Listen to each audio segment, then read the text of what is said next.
मेरे प्यारे देशवासियों, नमस्कार।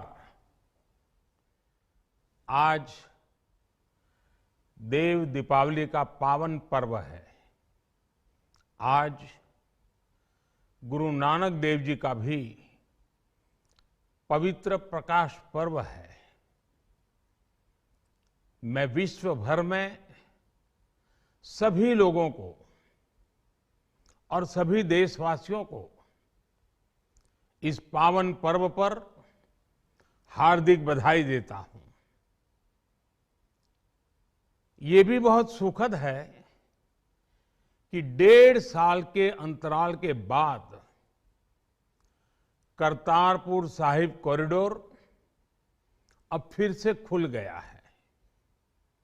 साथियों, गुरु नानक जी ने कहा है, बीच दुनिया सेवी कमाइए त दरगिही बेसन पाइए।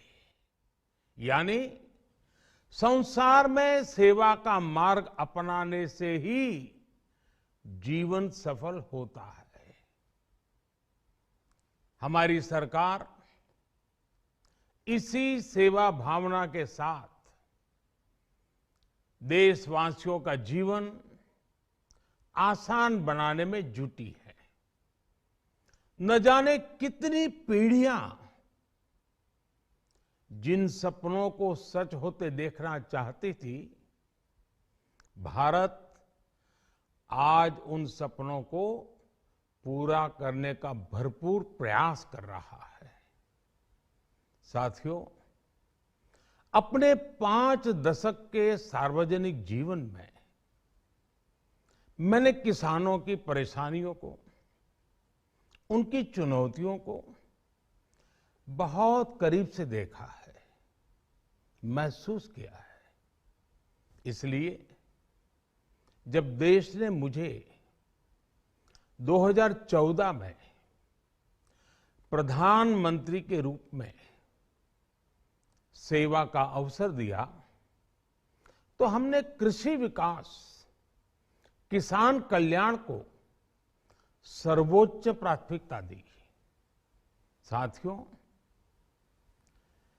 इस सच्चाई से बहुत लोग अनजान है कि देश के 100 में से 80 किसान छोटे किसान हैं।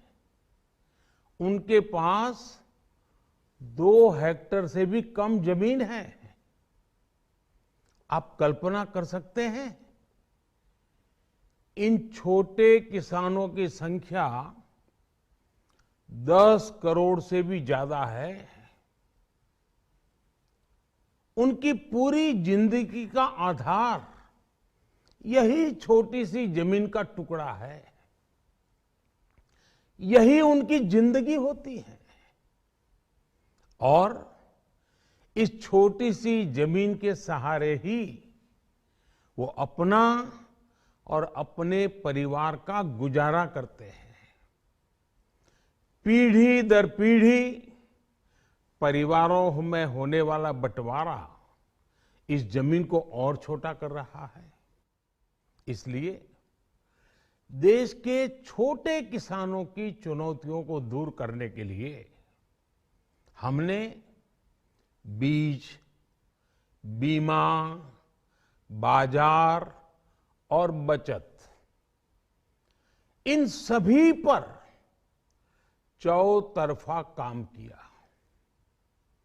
सरकार ने अच्छी क्वालिटी के बीज के साथ ही किसानों को neem coated urea, soil health card, micro irrigation जैसी सुविधाओं से भी जोड़ा। हमने 22 करोड़ सॉइल हेल्थ कार्ड किसानों को दिए और इस वैज्ञानिक अभियान के कारण एग्रीकल्चर प्रोडक्शन भी बढ़ा। साथियों, हमने फसल बीमा योजना को अधिक प्रभावी बनाया। उसके दायरे में ज्यादा किसानों को लाए। आपदा के समय ज्यादा से ज्यादा किसानों को आसानी से मुआवजा मिल सके, इसके लिए भी पुराने नियम बदले। इस वजह से बीते 4 साल में 1 लाख करोड़ रुपए से अधिक का मुआवजा हमारे किसान भाई बहनों को मिला है। हम छोटे किसानों और खेत में काम करने वाले श्रमिकों तक बीमा और पेंशन की सुविधाओं को भी ले आए। छोटे किसानों की जरूरतों को पूरा करने के लिए सीधे उनके बैंक खातों में 1,62,000 करोड़ रुपए ट्रांसफर किए, सीधे उनके खाते में। साथियों, किसानों को उनकी मेहनत के बदले उपज की सही कीमत मिले, इसके लिए भी अनेक कदम उठाए गए। देश ने अपने रूरल मार्केट इंफ्रास्ट्रक्चर को मजबूत किया। हमने एमएसपी तो बढ़ाई ही, साथ ही साथ रिकॉर्ड सरकारी खरीद केंद्र भी बनाए। हमारी सरकार द्वारा की गई उपज की खरीद ने पिछले कई दशकों के रिकॉर्ड तोड़ दिए हैं। देश की 1,000 से ज्यादा मंडियों को ई नाम योजना से जोड़कर हमने किसानों को कहीं पर भी अपनी उपज बेचने का एक प्लेटफॉर्म दिया। और इसके साथ ही देश भर की कृषि मंडियों के आधुनिकीकरण पर भी हमने करोड़ों रुपए खर्च किए। साथियों, आज केंद्र सरकार का कृषि बजट पहले के मुकाबले 5 गुना बढ़ गया है। हर वर्ष 1.25 लाख करोड़ रुपए से अधिक कृषि पर खर्च किए जा रहे हैं।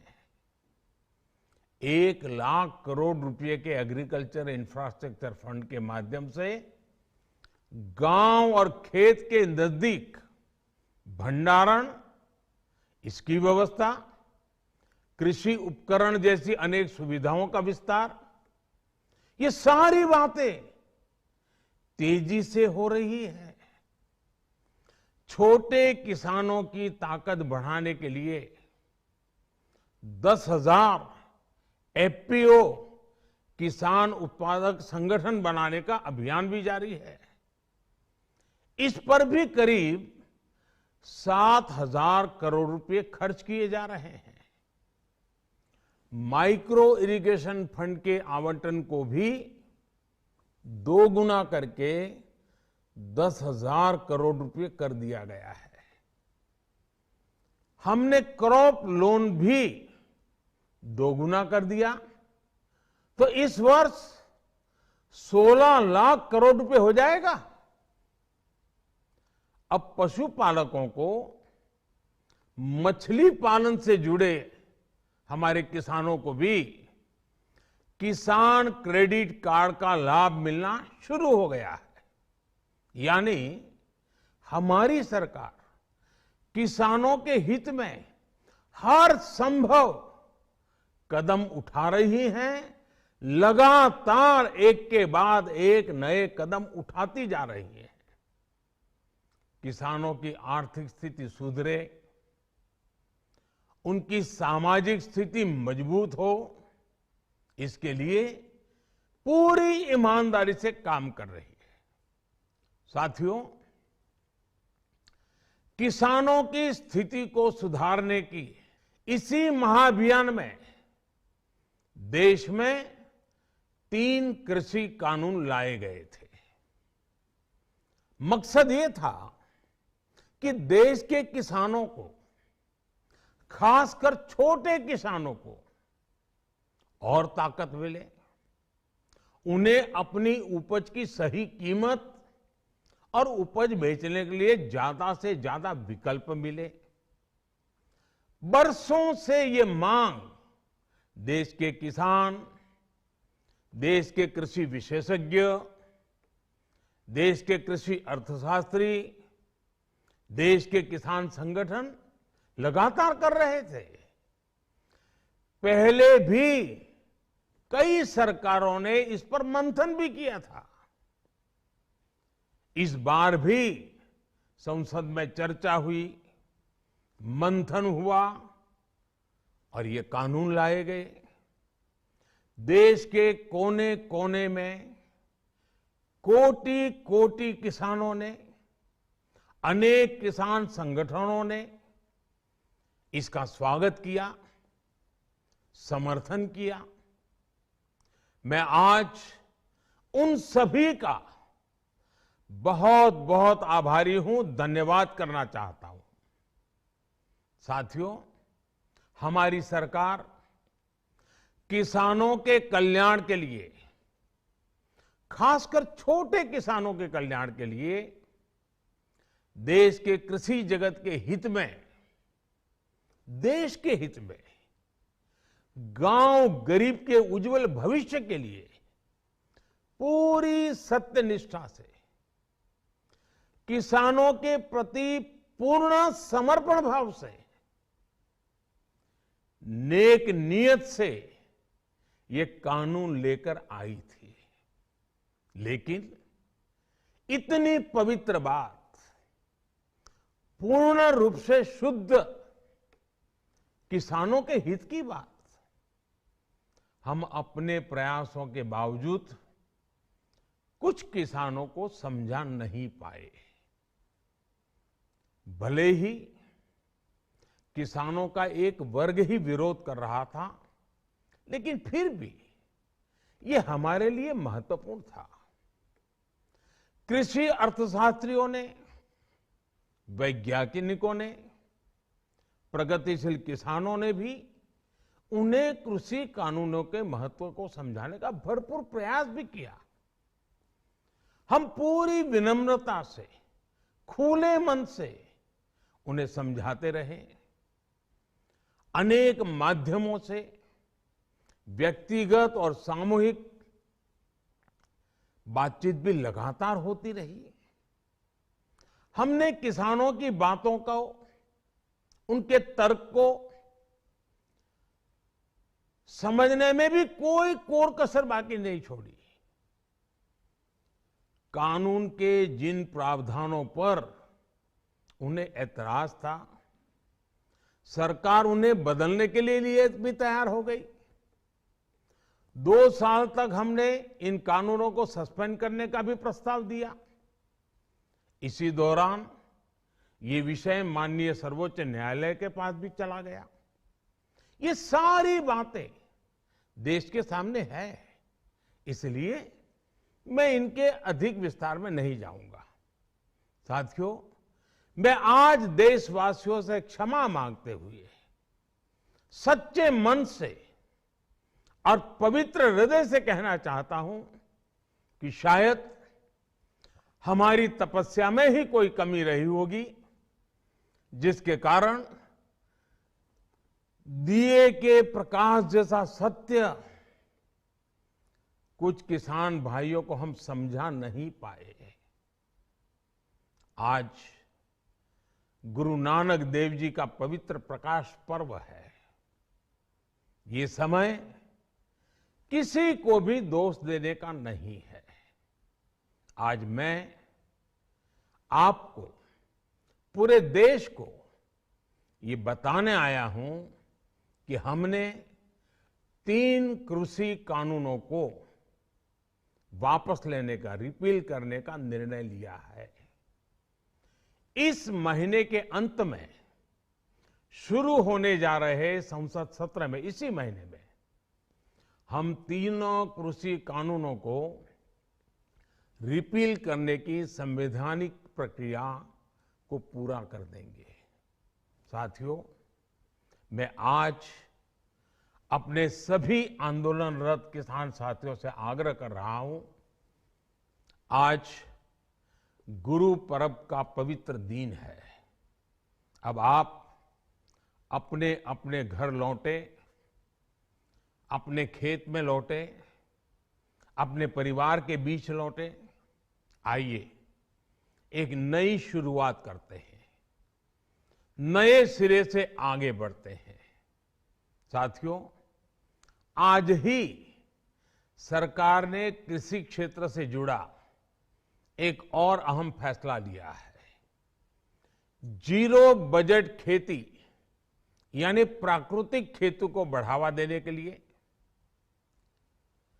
देश की बदलती आवश्यकताओं को ध्यान में रखकर क्रॉप पैटर्न को वैज्ञानिक तरीके से बदलने के लिए एमएसपी को और अधिक प्रभावी और पारदर्शी बनाने के लिए ऐसे सभी विषयों पर भविष्य को ध्यान में रखते हुए निर्णय लेने के लिए एक कमेटी का गठन किया जाएगा।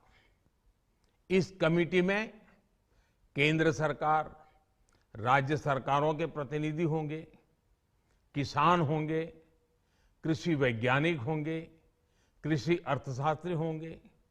साथियों, हमारी सरकार किसानों के हित में काम करती रही है और आगे भी करती रहेगी। मैं गुरु गोविंद सिंह जी की भावना में अपनी बात समाप्त करूंगा। देहि शिवावर मोहे इहे, शुभ कर्मन ते कबहू न टरो। हे देवी, मुझे ये वर दीजिए कि मैं शुभ कर्म करने से कभी पीछे ना हटूं।